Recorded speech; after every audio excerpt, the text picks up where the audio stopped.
Neste vídeo você vai entender de forma detalhada como funciona toda a hierarquia do governo mundial. Você vai entender como as pessoas que querem se tornar marinheiros começam sua jornada. E também vai ver quais são os cargos mais altos, desde os cargos da marinha como os que estão dentro do governo mundial. Depois desse vídeo você vai entender tudo sobre a marinha, sobre o governo mundial e tudo que rodeia esse grupo que é o mais poderoso de todo o mundo de One Piece.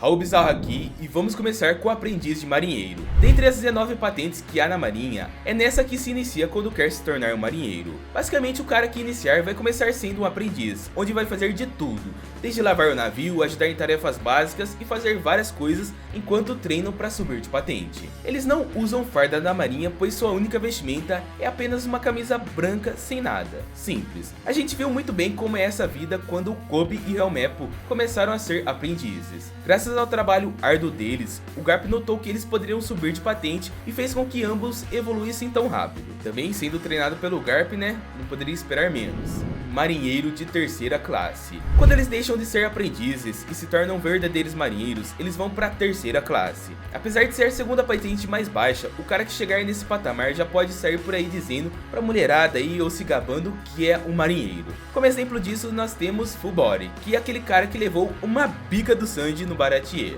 No caso dele, ele era de patente bem alta, mas depois que ajudou a apagar os crimes de Django, ele foi rebaixado para essa patente juntamente de Django, que entrou na marinha direto na terceira classe, marinheiro de segunda classe. Basicamente aqui não temos tanta diferença da terceira classe, a única diferença é que eles são conhecidos por serem mais fortes do que os integrantes da terceira divisão, da terceira classe. Apesar disso a gente não conhece nenhum marinheiro dessa patente, no máximo eles são compostos por aqueles figurantes que a gente vê apanhando aí por todo lugar, marinheiro de primeira classe. Seguindo a mesma lógica, aqui não muda nada, no máximo é só uma patente mais alta para os caras pagarem de gostosões por aí para quem encheu o saco deles. Falar, ah, eu sou da marinha, sou marinheiro de primeira classe, cabo. Esse nome já impõe respeito, mas não no mundo de One Piece. O cabo está acima dos marinheiros convencionais e podem usar diferentes estilos de uniformes. No máximo eles apenas estão acima desses marinheiros que estão começando sua jornada, ou seja, são aqueles figurantes que apanham bastante. Sargento. Essa daqui é a patente que o Helmeppo estava quando apareceu para o Chapéu de Palha lá em Water 7. Essa já é uma patente relevante de certa forma que acaba sendo cobiçada principalmente pelos marinheiros convencionais e iniciantes.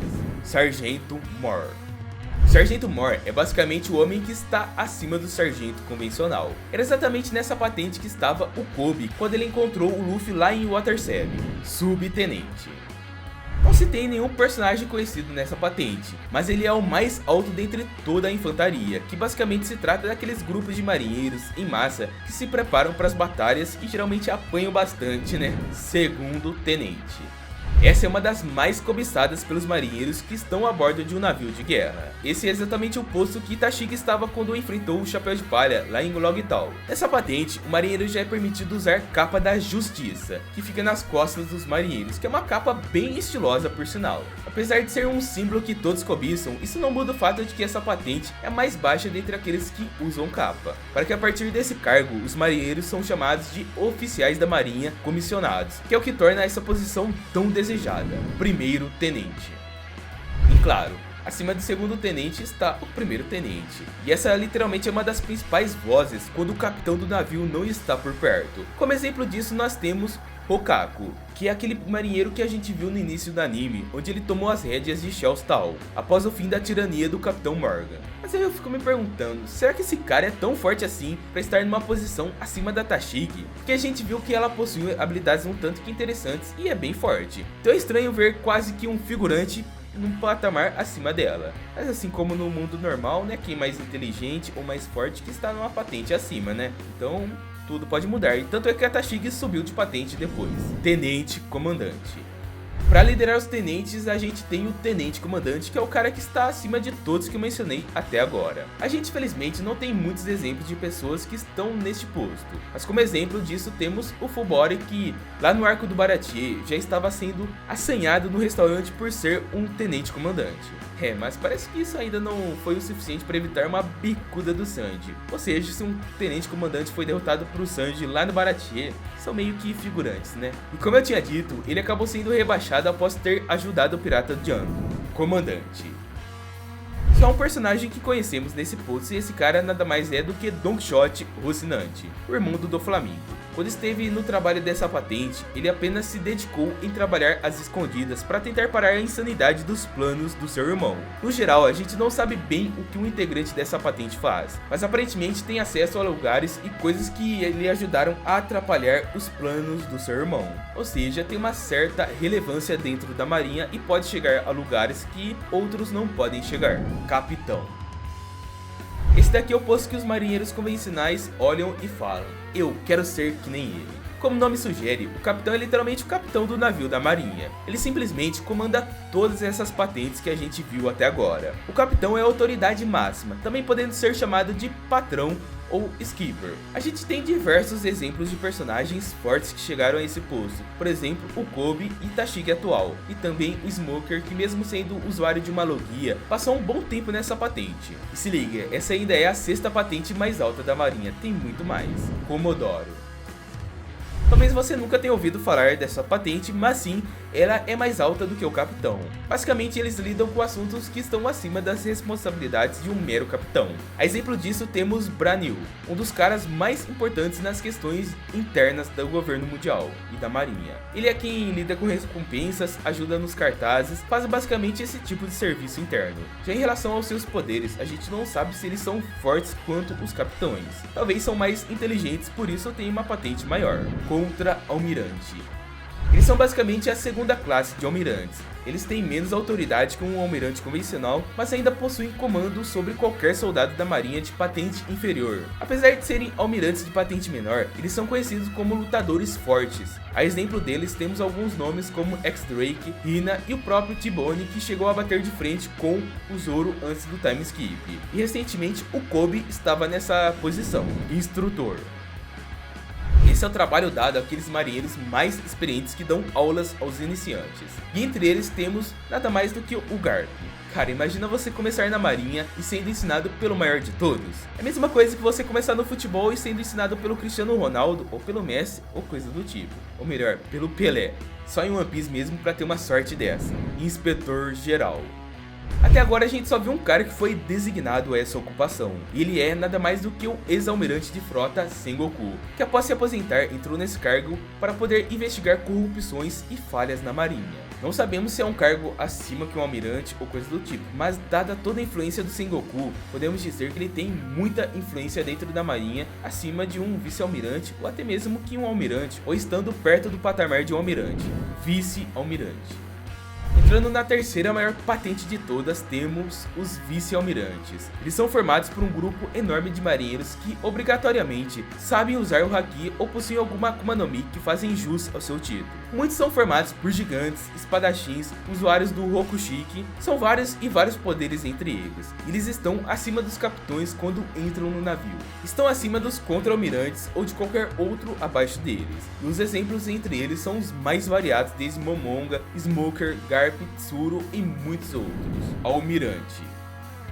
Disparadamente, acima de todos esses que eu mencionei, os almirantes estão no topo dentre os marinheiros mais fortes do mundo. Quando você entra para a marinha, você tem uma certeza, ou aceita que não tem nenhum potencial para se tornar um almirante, ou então começa a sonhar que nem o Kobe, acreditando ser capaz de alcançar esse posto. Eu digo isso porque eles realmente são os mais fortes e são um símbolo de justiça do governo. Se o governo mundial sente que alguém está lhe ameaçando, eles usam a imagem desses 3 para mostrar o seu poder. Caso alguém ataque os nobres, eles são convocados imediatamente para cuidar da situação. O poder de influência deles é tão grande e tamanho que eles equilibram o poder do mundo ao lado dos imperadores do mar. Ou seja, eles são tão fortes quanto os piratas mais poderosos do mundo. São uma das grandes forças do mundo de One Piece, Almirante de Frota.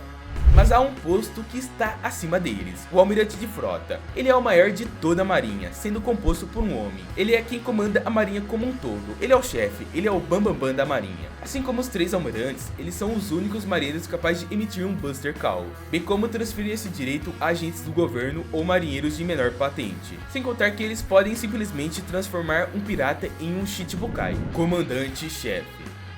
Esse daqui é um posto que fica acima do próprio almirante de frota. Ele serve mais como uma ligação entre a marinha e o governo. Como comandante-chefe que conhecemos até então, nós temos Kong. Antes, ele era o almirante de frota, mas foi promovido a esse cargo superior. Nessa patente, ele é responsável por supervisionar as operações dos 3 grandes poderes do governo: a marinha, os Shichibukais e os agentes da Cyberpool. Ou seja, o cara que fica nessa patente é uma peça-chave no governo como um todo. Shichibukais. Saindo desses cargos, nós temos os Shichibukais. Obviamente, eles não estão acima do comandante-chefe, mas eles eram peças cruciais para o governo. Eles são 7 piratas do mais alto escalão que faziam um contrato com o governo para manterem suas práticas de forma legal enquanto trabalham em prol do governo mundial. São basicamente piratas que fazem trabalho sujo com o governo. Só que recentemente eles foram abolidos do governo e substituídos por serafins, que são seres robóticos, que possuem poderes similares aos Shichibukais e aparência similar também. Portanto, os Shichibukais não existem mais. Cyberpool. Diferente da marinha, essa é uma organização que responde diretamente ao governo mundial e não tem nenhuma ligação com a marinha. Eles são compostos por 5 grupos, sendo a CIP5, CIP6, CIP7, CIP9 e CIP0, cada uma com sua obrigação e trabalhos diferentes. Eles são enviados para serviços mais internos de extrema confidencialidade, como por exemplo participar de eventos com piratas ou de buscar pistas sobre armas ancestrais. São basicamente a inteligência do governo mundial, ou tipo uma espécie de FBI, nobres mundiais. Uma das classes mais podres de todas é essa. Os nobres fazem parte de uma linhagem de deuses do mundo, como eles se auto-intitulam. Basicamente há 800 anos atrás, quando o governo foi fundado por 20 famílias de reinos diferentes, os reis desses reinos foram morar em Marijoice e se consideraram deuses desse mundo. Isso vale até hoje para os seus sucessores. Eles podem fazer o que bem entendem e fazem jus a esse título de deuses. Eles podem escravizar, casar com quem quiser e coisas do tipo. As maiores atrocidades eles podem fazer. Eles podem fazer tudo que nem a marinha e nem o governo vai atrapalhar eles. Os caras têm passe livre para matar ou fazer qualquer atrocidade possível. Caso alguém se arrisca a levantar uma mão ou um dedo contra eles, eles apenas chamam um almirante que vem imediatamente acabar com tudo. Cavaleiros Sagrados. Mas é claro que tem um grupo de pessoas que lidam com isso, e esses são os Cavaleiros Sagrados. Eles também são nobres mundiais e fazem parte de famílias dos criadores do governo, mas eles têm algo diferente: eles sabem lutar. Diferente de qualquer outro nobre, eles podem matar ou julgar o seu próprio povo. A exemplo disso, nós temos o líder deles, Sanfi Garland Garlig, que executou Mijosgard após ter ajudado na fuga dos escravos de Marijoice. Portanto, se o nobre faz besteira, eles que lidam com a situação. Goroseis. Mas pelo que se tem conhecimento no mundo de One Piece, os 5 Goroseis são aqueles que estão acima de tudo. Eles também são nobres mundiais, porém são especiais, porque apesar de serem da mesma linhagem, eles estão acima dos nobres comuns. Não se sabe ainda o que fez eles chegarem a esse título, mas o que sabemos é que são 5 velhotes que comandam o mundo. Os caras podem ordenar a destruição de uma ilha, a expulsão de um integrante do governo, comandam agentes da Cyberpool, podem fazer literalmente o que quiserem. Ficamos sabendo recentemente que eles possuem transformações quase demoníacas, o que os tornam extremamente poderosos e perigosos. Rei do mundo. E sim, há uma pessoa acima de tudo. Eu disse que os Goroseis comandam o mundo. E sim, eles comandam o mundo. Porém, há uma única pessoa que eles têm que responder diretamente, e esse é Insama. O cara literalmente senta no trono que, em tese, deveria estar vazio para simbolizar que não há um rei no mundo, que todos ali são iguais. E ele pode fazer o que quiser com os Goroseis, pode dar a ordem que quiser que venha na sua mente, mas também não sabemos como ele chegou até aí. Mas o que sabemos é que de toda essa lista que te mostrei até agora, seja do governo ou da marinha, ninguém está acima de Insama. Porém, alguém acima de tudo, que no caso é você que se inscreve no canal e ativa as notificações. Você está acima no conhecimento porque você tem acesso ao melhor conteúdo de One Piece, listas completas e tudo. Depois desse vídeo você é um expert na marinha e do governo mundial. Você sabe tudo agora.